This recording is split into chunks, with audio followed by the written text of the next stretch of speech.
بسم اللہ الرحمن الرحیم۔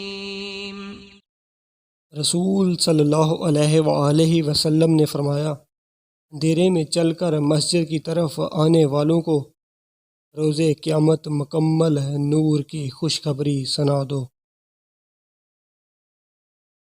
اللہ جس کے ساتھ بلائی کا ارادہ فرماتا ہے اسے دین کے متعلق سمجھ بوجھ عطا فرما دیتا ہے۔ میں تو صرف علم تقسیم کرنے والا ہوں، جبکہ فہم اللہ پاک کی ذات عطا کرتی ہے۔ اللہ کے ذکر کے سوا زیادہ باتیں نہ کیا کرو، کیونکہ اللہ کے ذکر کے سوا زیادہ باتیں کرنا دل کی کسادت سختی کا باعث بنتا ہے، اور سخت دل شخص اللہ سے کوسوں دور ہے۔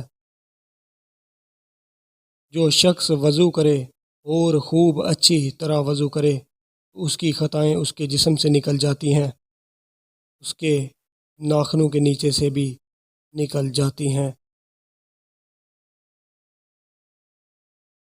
میں نے اپنے بعد مردوں کے لیے عورتوں سے زیادہ مضر کوئی فتنہ خیال نہیں کرتا۔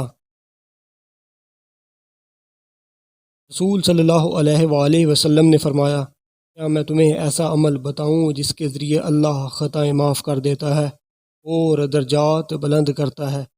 صحابہ نے عرض کیا، کیوں نہیں اللہ کے رسول، ضرور بتائیں۔ آپ صلی اللہ علیہ وآلہ وسلم نے فرمایا، ناگواری کے باوجود مکمل طور پر وضو کرنا، مساجد کی طرف زیادہ قدم چل کر جانا، اور نماز کے بعد دوسری نماز کا انتظار کرنا، یہی سرحدی رونی کی حفاظت کرتا ہے۔